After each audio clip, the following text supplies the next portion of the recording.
This week's episode is brought to you by Harry's. Guys are hard to shop for, but they're always going to want something that's both cool and practical. So Harry's has got you covered with their holiday shave sets. They're super nice, they come in a great gift box, so it's as classy as it is useful. These gift boxes are great, and we'll get them started on a gift that we'll just keep on giving. Harry's always sends me one of these holiday boxes, and I dig them. They got everything I need, and for I don't know how many decades now I've been using Harry's stuff, it remains great. It's cool looking, practical, and the opposite of something you just use once and lose interest in, which is the worst kind of gift. This holiday season, listeners can get $5 off plus free shipping on any Harry's limited edition holiday shave set when you go to harrys.com/revolutions. The set comes with a weighted handle, 3 razor cartridges, foaming shave gel, and a travel cover. Everything he'll need for a smooth shave, all packaged in a handsome holiday gift box. To claim your $5 off plus free shipping, go to harrys.com/revolutions.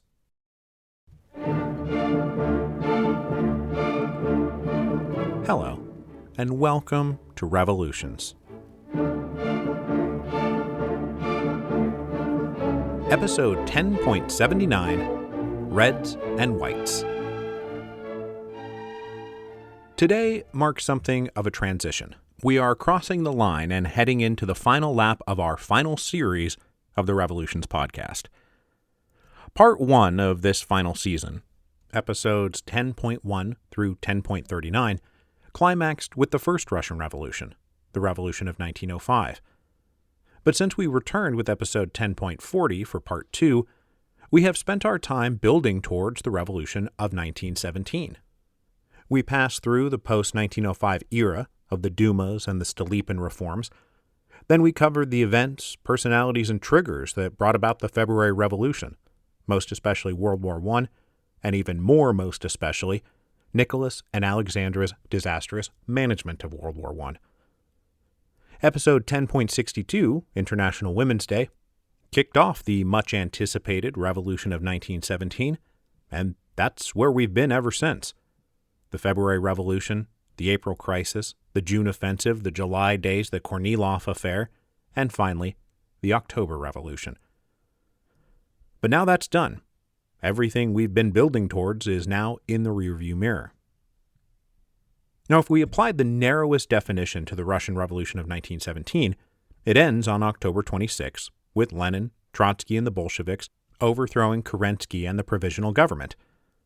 But that's not very satisfying, especially because a whole slew of historical contingencies all needed to break a certain way for the events of late October 1917 to go down as momentous days that shook the whole world. Nearly everyone at the time expected Lenin's little gang to be bounced out of power within a few days, if not a few weeks, with the arrival of the Constituent Assembly marking the absolute limit of their time in power. Bolsheviks and anti-Bolsheviks alike were hyper-aware that the new regime, if it could even yet be called a regime, was in an incredibly precarious spot. This is why I tend to extend the periodization of the quote-unquote October Revolution and the quote-unquote Revolution of 1917 to the two big events we talked about last week. On the domestic front, the Bolsheviks closing the Constituent Assembly in January 1918, and instead using the Third Congress of Soviets as the founding Congress of a new Soviet government.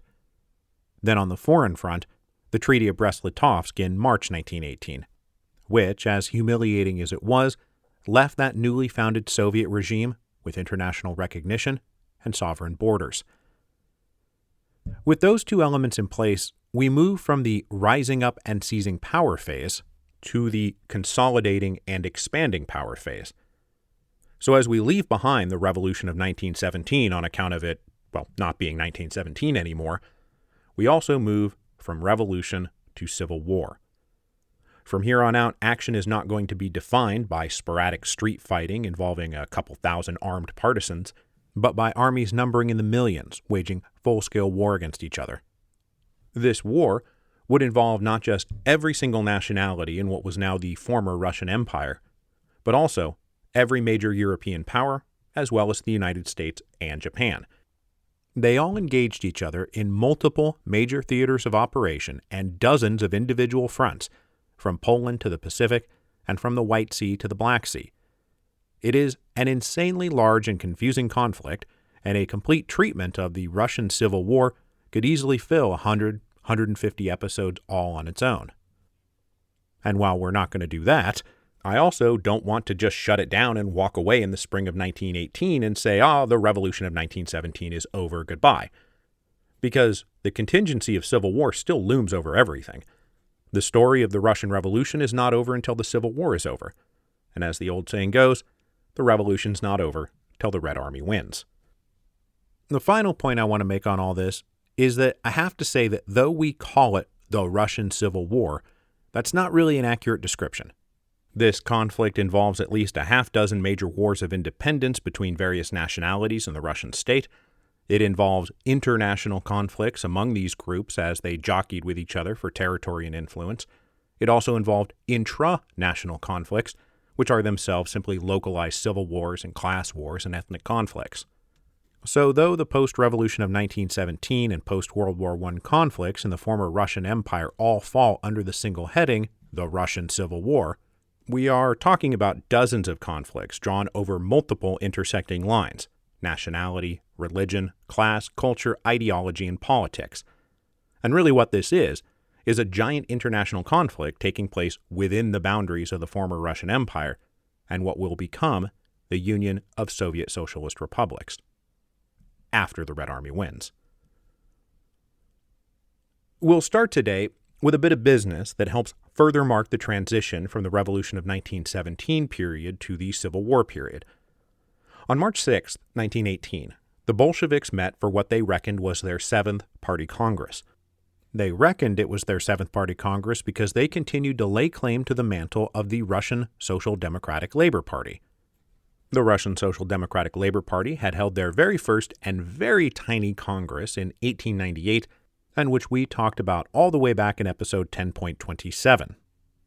That Congress was held even before young Lenin, Krupskaya, and Martov had even returned from their Siberian exile. And mostly, the 7th Party Congress debated the controversial Treaty of Brest-Litovsk, and though Lenin convinced the Congress to ratify the treaty after intense debate, the left communists who opposed the treaty would come back in force in the summer of 1918 to restate their case by other means. But what this 7th Party Congress is mostly known for is voting to officially rebrand themselves. The party would no longer be known as the Bolshevik faction of the Russian Social Democratic Labor Party, but instead the Russian Communist Party. This is the moment in history when the communists become the communists. It also introduced a more sharply defined ideological divide between socialists and communists in left-wing movements throughout the world. The former tended to distance themselves from the emerging Soviet regime in Russia, while the latter fully embraced it. For our immediate purposes here, it means that we now call the Bolsheviks the communists. Now, it's a near complete continuity of leadership, organization, and ideology from Bolsheviks to communists, as evidenced most obviously by the fact that they're still calling this their 7th Party Congress, an old thing just being renamed, rather than the first Party Congress of a brand new thing being born. But still, the transition from the Revolution of 1917 phase to the Civil War phase, and beyond, is helpfully marked by the fact that we stop talking about Bolsheviks and start talking about communists. And from here on out, I will be pretty interchangeably using the terms communists and Soviets and Reds to describe one side in the emerging Civil War. Now, the other big thing that slips in here is that as soon as the Party Congress broke up, Lenin and the communists decided to move the Soviet government from Petrograd to Moscow. The German armies were sitting just 150 miles from Petrograd, and despite the recent peace treaty, it was not at all clear the Germans weren't just going to keep advancing and overthrow the Soviet government. So on the night of March the 10th, 1918, Lenin did what everyone had made such a huge deal out of Kerensky trying to do back in October. Lenin, Krupskaya, Lenin's sisters, and about 40 close aides and secretaries secretly boarded a train in the middle of the night, bound for Moscow. Shortly thereafter, a second train departed with the rest of the People's Commissars aboard, carrying as many files and papers as they could cram into the railroad cars. After nearly 200 years of western-facing St. Petersburg/Petrograd serving as the capital of Russia, the government was returning to Moscow. It is a great historical irony that it was a bunch of hyper-westernized political radicals who were the ones to finally ditch western-facing Petrograd and return to Moscow, the ancient seat of medieval Muscovite despotism. But Lenin was a practical guy. At the moment, Moscow was flat out safer. It was much deeper in the heart of territory the Soviet government now laid sovereign claim to, and it was a much further distance from all the armies aiming to unseat them. When they arrived in Moscow, the government installed themselves in the Kremlin, which remains the seat of the Russian government to this very day. With the Soviet government of the Russian communists now installed in Moscow, I want to move on to the real object of today's episode, embarking on a tour of that one-third of the now increasingly former Russian Empire that was directly impacted by the Treaty of Brest-Litovsk, because these territories are going to become major theaters in the Russian Civil War. Now, the theory underlying the Treaty of Brest-Litovsk was that Russia's former minority nationalities would have the right to independence, autonomy, and self-determination. In the negotiations, the Central Powers had positioned themselves, at least abstractly, as the liberators of these territories. Meanwhile, Trotsky and the Russian negotiators said, "This is no problem for us, because we declared the Declaration of the Rights of the Peoples of Russia back in November." Lenin and Trotsky both repeatedly said, "Yeah, we have no problem with the independence, autonomy, and self-determination of the former subject peoples of the Tsar." But it's not going to be that simple, is it? No, of course not.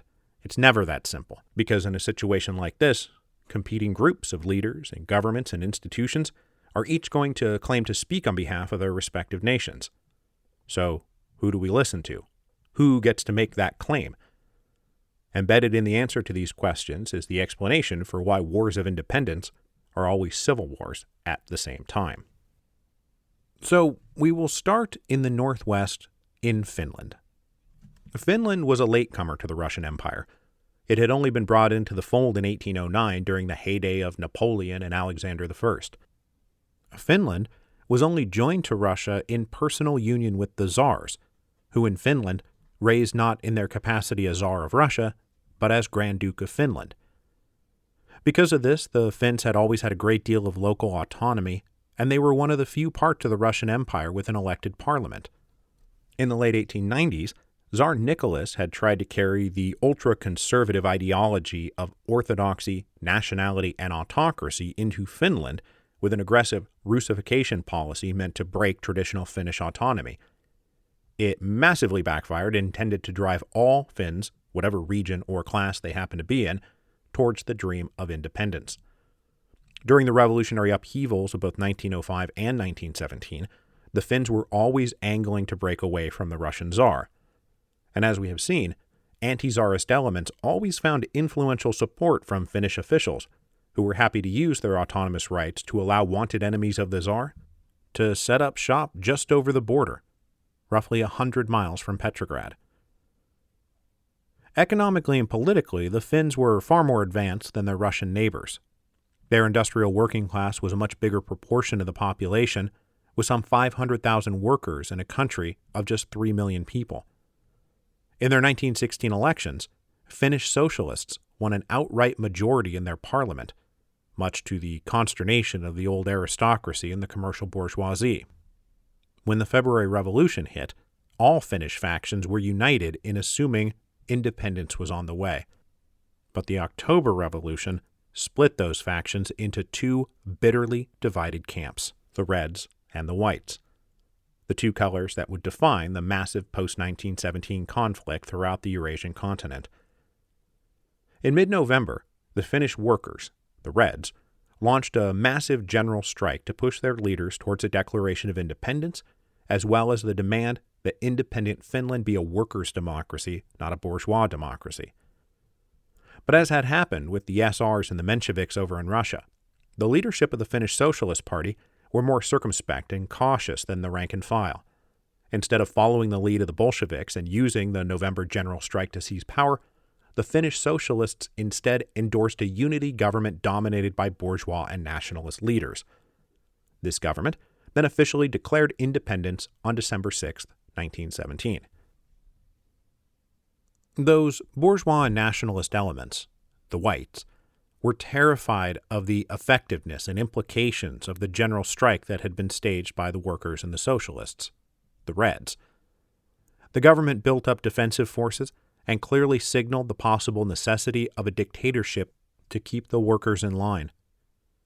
Pushed from their rank and file below and threatened from above, the Finnish socialists belatedly launched a political uprising in mid-January 1918. They overthrew the existing parliament and formed an all-socialist government to lead what they would dub the People's Republic of Finland. In short order, they controlled just about every city in the country. The ousted coalition of whites, meanwhile, that is, the wealthier bourgeoisie, aristocratic, and nationalist elements, regrouped and mobilized forces to defend the traditional parliament and its government. When the Treaty of Brest-Litovsk was signed in March 1918, it radically altered the trajectory of the brewing civil war in Finland. With the Russians pledging not to interfere, the Red Finns lost their most potent ally. Meanwhile, within days of the treaty, the White Finns invited the Kaiser to send his troops in to help them overthrow the Reds. 20,000 Germans disembarked in early April and set about capturing key coastal cities like Helsinki. Meanwhile, a white army raised up in the interior marched south and defeated the larger but less disciplined Red forces in the middle of April. As a harbinger of things to come everywhere, the victorious whites unleashed a punitive terror in the wake of their victory. The whites summarily executed about 10,000 Reds and herded another 80,000 into concentration camps. Over the next several months, another 11,000 Red prisoners died as a result of the deplorable conditions in these camps. Now, this is not to say the Reds were not brutal in the times and places where they had the upper hand, and throughout the Russian Civil War, wherever it was being waged, white terrors and red terrors would follow victories. It became the new, brutal norm. After all of this incredibly bitter fighting, though, Finland now has a white government backed up by the armies of the Central Powers. South of Finland, the people of the Baltic states had no opportunity for the kind of class war like the one unfolding to their north. German armies had long since pushed their way in to occupy the region. The German landowning class of Latvia, Lithuania, and Estonia, who only made up 10% of the population but owned most of the land, were the primary beneficiaries of the shift from Russian military hegemony to German military hegemony. After the peace treaty, the Baltic states were set to become nominally independent, but given the German occupation, independence from Russia didn't really mean independence in any meaningful way. There was even talk about bringing the Baltic states into a greater German Reich once Germany won the war. But as will happen in all the territories we discussed today, if you think the triumphant advance of the Central Powers after the Treaty of Brest-Litovsk altered the political dynamic in Eastern Europe in the spring of 1918, well, just wait until the fall of 1918, when the Central Powers collapse in defeat. It was a similar story further south in Belarus. They too were now mostly occupied by the Germans, who had advanced and captured Minsk after the Russians had stalled too long signing the terms of the treaty. While under German occupation, Belarusian leaders declared independence on March 25th and formed what they called the Belarusian Democratic Republic. But like their Baltic neighbors to the north and Ukrainian neighbors to the south, the Belarusians were in a state of occupied suspended animation until the end of World War I, when all hell is going to break loose across Eastern Europe. If we keep going south, we return to Ukraine, which we've already talked about because it was the largest and most important of the former Russian provinces. Ukraine was huge and fertile, and the Central Powers considered their resources and food absolutely vital to their own national interests. After the Treaty of Brest-Litovsk, the Central Powers sent in somewhere between 200 and 250,000 soldiers to secure control of the country. They easily evicted the small force of Red Guards who had taken control of Kiev at the end of January, and they reinstalled the Rada, who then invited the Central Powers to just keep marching all through March and April until they enveloped and garrisoned the whole of Ukraine. The Ukrainians had promised to deliver 2 million tons of grain, 180,000 tons of meat, 30,000 sheep, and 40,000 tons of sugar. It should come as no surprise to learn that these foreign occupying forces, whose main task was extracting food from the Ukrainian peasantry, were pretty much hated by everyone in Ukraine. As the occupation continued, the Central Powers grew tired of the leaders of the Rada. Despite the inflammatory rhetoric being used by the Russian communists that the Rada were a bunch of bourgeois capitalist stooges, they were in fact entirely socialist, almost all of them Ukrainian SRs. After being reinstalled in Kiev by the Central Powers, the Rada set about constructing a worker- and peasant-friendly socialist state, which rather rankled both the old Ukrainian elite and the occupying military powers. On April 29th, Ukrainian General Pavel Skoropadsky staged a coup d'etat with the backing of the Central Powers. Overthrowing the socialist Rada, Skoropadsky donned the ancient moniker of the Ukrainian leader, the Hetman, in an attempt to tap into some kind of deep well of traditional Ukrainian national sentiment. He never won much support outside the German military establishment, though, so he's not going to last long when the Central Powers collapse in November. Now, as we head east out of Ukraine, we should be heading into southern Russia, but for structural reasons, I want to skip that area and head directly to the Caucasus, where we find Georgia, Armenia, and Azerbaijan. Representing the southern outskirts of the Russian Empire, they had been on the front lines of the war against the Turks. But unlike other regions in the Russian Empire, where there was a good-sized Russian population, especially in the major urban areas, the Russian population down in the Caucasus was only about 5%. So, thanks to the physical distance from the center of Russia and the tiny minority of Russians living amongst them, there had always been a strong independent ethnic identity down here among the Georgians and the Armenians and the Azerbaijani. As the Russian army at the front disintegrated and returned home, the trains were often targeted by locals hoping to strip them of weapons, ammunition, coats, boots, and whatever else they might be carrying. But although the people of the Caucasus were not exactly Russophiles and they expected autonomy in any post-revolution world, they were not at the moment rushing headlong towards total independence. The local Christian populations were worried about their proximity to the Muslim Turks and the long history of ethnic and religious conflict. The Armenian genocide had only happened a couple of years earlier. But all that said, the October Revolution was not well received by the region. As we discussed when we introduced young Stalin in episode 10.44, Georgia was one of the few areas where the Mensheviks enjoyed a real base of popular support. Stalin's gang of Bolsheviks had been treated as an obnoxious band of misfits, causing trouble for the prevailing dominance of the Mensheviks. So the October Revolution was greeted with a great deal of hostility. Most of the leaders were still Mensheviks who considered the October Revolution a catastrophe.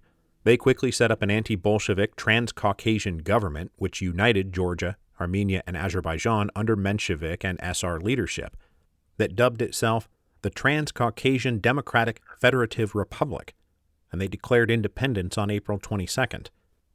The one area outside their control was a pretty critical area, the Baku oil fields. The workers of the oil fields had been heavily Bolshevized, and after the October Revolution set themselves up as a Soviet in alliance with the Soviet regime up in Petrograd and then Moscow.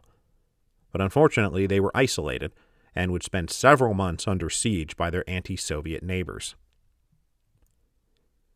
So with that, let's return to the Cossack regions of southern Russia, which, as we mentioned in episode 10.76, was the origin point for what would become the White Armies of the Civil War.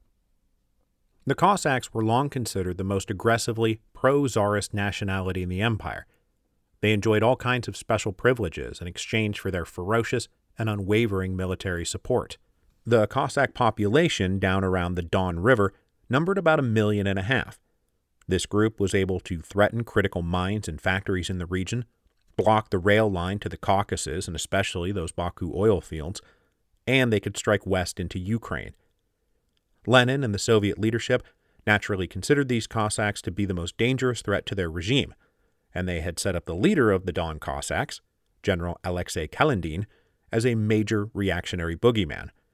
He was one of the 3 Ks of counter-revolution: along with Kerensky and Kornilov. To combat this threat, Lenin ordered armed detachments into the region in November 1917.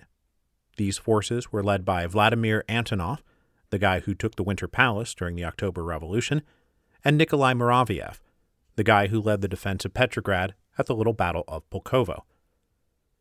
Now, General Kaledin absolutely tried to form a resistance army to the Bolsheviks, but it was a much tougher sell than anyone on either side expected. Many of the younger Cossacks had spent years serving on the front lines of World War I. They were either sick of fighting entirely, or had been radicalized by their experience and actually supported the Soviet government. There was also a divide between the major cities of the region and the countryside. So, for example, in Rostov, the largest city in the Don region, in the Constituent Assembly elections, they voted 38% Bolshevik. Finally, it was not at all clear in these first few months after the October Revolution that there was any reason to resist the Bolsheviks. They issued the Decree on Land, the Decree on Nationalities, the Decree on Peace. What exactly do we need to be resisting here? So the fighting as such that unfolded over the winter of 1917-1918 was mostly small detachments of Red Guards arriving in cities by train and installing pro-Soviet authorities. Unable to convince his people to fight back, General Kaledin grew despondent and shot himself in the heart on January 29th. Now, the Soviet leaders were not the only ones who had assumed the Cossacks would form the center of resistance to the Bolsheviks. As I noted in episode 10.76, anti-Bolshevik army officers identified the Don Cossack area as the safest place to organize a resistance. At the forefront of this was General Mikhail Alexeyev, who had served as chief of staff of the Russian army throughout most of the war. In early November, Alexeyev arrived at the regional capital, Novocherkassk, to organize a counter-revolution. In late December, he called for volunteers to flock to the White Banner to oppose the Red Soviets. So this is the origin point of the Volunteer Army, which is, at the moment, also called interchangeably the Alexeyev Organization. But after Alexeyev put out his call for volunteers, the results were comical. Only a few thousand even responded, and those who did were invariably senior officers. So, not unlike those émigré armies who gathered around the Comte d'Artois in 1792, the volunteer army was all officers and no men. Like, they literally didn't have any privates. But one thing I must say, these were not ultra-royalist reactionaries hoping to reinstall Tsar Nicholas. That wasn't really the point. Nearly all the senior officers of the volunteer army had stayed in service after the Tsar's abdication, and by now they accepted the verdict of the February Revolution. Mostly, the volunteer army would run on a kind of apolitical code of military honor that was hostile to feckless politicians of all shapes and sizes. And for all their coming military successes, their undoing would be an apolitical failure to offer any kind of tangible vision for the future. They may have been very good military officers, but if you're going to win a civil war, you need at least a few politicians. The inner circle of the volunteer army came from the officers who were involved in the Kornilov affair. General Kornilov and his comrades regrouped in the Don Cossack region after making their way through hostile Red territory, often by literally putting on disguises. Once there, Alexeyev and Kornilov roughly divided up the organizational labor, with Alexeyev acting as something of a political chief and Kornilov acting as the military chief. Though the two were united in their hostility to the Bolsheviks, Alexeyev was an aristocratic officer of the old-school nobility, while Kornilov was a salt-of-the-earth provincial with family ties to the Cossacks who had risen through the ranks on merit. The two constantly butted heads and intruded on each other's alleged spheres of influence. After the new year, the small volunteer army established its headquarters in Rostov, which, as I said, was the biggest city in the region. But they had neither the manpower nor the resources to resist the influx of Red Guards coming down from the north. With the Reds swarming most of the cities, General Kornilov decided they were in no position to make a stand. On February 22, 1918, the day before Rostov fell to the Reds, Kornilov led about 4,000 men out into the frozen steppe. This began what is called the Ice March, one of the most dramatic and romanticized chapters of the Russian Civil War. General Anton Denikin, Kornilov's second-in-command, said, "We went from the dark night and spiritual slavery to unknown wandering in search of the bluebird."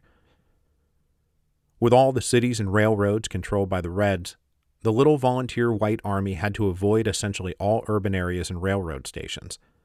They wandered through the frozen wilderness of February and March, south into the Kuban region, trying to find any place of refuge. After 7 weeks just kind of adrift in the wilderness, they finally reached what is today Krasnodar, now the capital of what the Reds had organized into the Kuban Soviet Republic. Kornilov, fed up with the Ice March and eager to take action, brushed off the advice of his staff and launched an attack on the city on April 10th. Days of intense fighting followed until April 13th, when an artillery shell blasted the farmhouse where General Kornilov had made his headquarters. It blew him up and buried his body under the rubble. General Denikin assumed command and ordered a withdrawal, recommencing the Ice March for another 4 weeks as the army headed back north. When word reached Moscow that Kornilov was dead, there was jubilant celebration. It was the end of the 3 Ks of counter-revolution. Kerensky had long since fled west into permanent exile. Kalandin shot himself, and Kornilov was now buried under a blown-up farmhouse. With this news, Lenin announced, "It can be said with certainty that, in the main, the Civil War has ended." It was rare for Lenin to miss the mark so spectacularly, but man, did he miss the mark spectacularly. General Denikin did his best to hold the volunteer army together as they continued wandering through the frozen steppe, but as they returned to the Don Cossack region after 11 weeks in the wilderness, they found circumstances very much changed. The Red leaders who had taken possession of the cities over the winter had made themselves obnoxious to the local population with aggressive requisitioning. The Red Guards had been enough to capture the cities from a largely passive population, but they were not nearly strong enough to withstand full-on popular revolt. And full-on popular revolt was now starting. The aggressive requisitioning had given everyone the answer to the question, why should we bother fighting the Bolsheviks? As General Denikin and the volunteer army returned to the region around Rostov and Novocherkassk, the local population was now more than ready to flock to the White Banner. On top of that, they could also now count on the Central Powers who were pushing their armies in through southern Ukraine.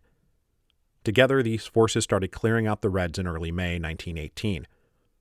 On May 6th, anti-Soviet Cossacks recaptured Novocherkassk.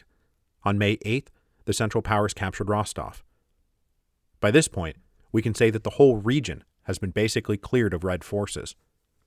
And what was left of those Red forces marched 250 miles east, where they re-rallied at Tsaritsyn, later renamed Stalingrad, and which is now called Volgograd. There on the banks of the lower Volga River, they would form the nucleus of what will become the Red Army's famous 10th Army. But we'll get into all of that later. By the spring of 1918, the Soviet government in Moscow was facing setbacks on all fronts. All of that territory they had lost in the Treaty of Brest-Litovsk was occupied by the Central Powers. Down in the south, they were facing a major uprising from the Cossacks and the White Volunteer Army. They more or less did not have any control whatsoever over the Trans-Caucasus. Faced with all this, they were going to have to radically reimagine their own military structure. But we're going to start next week by leaping far, far to the east. Because for everything we have talked about today, there is an argument to be made that the Russian Civil War doesn't really start until May 14th, 1918, with the revolt of the Czechoslovak Legion.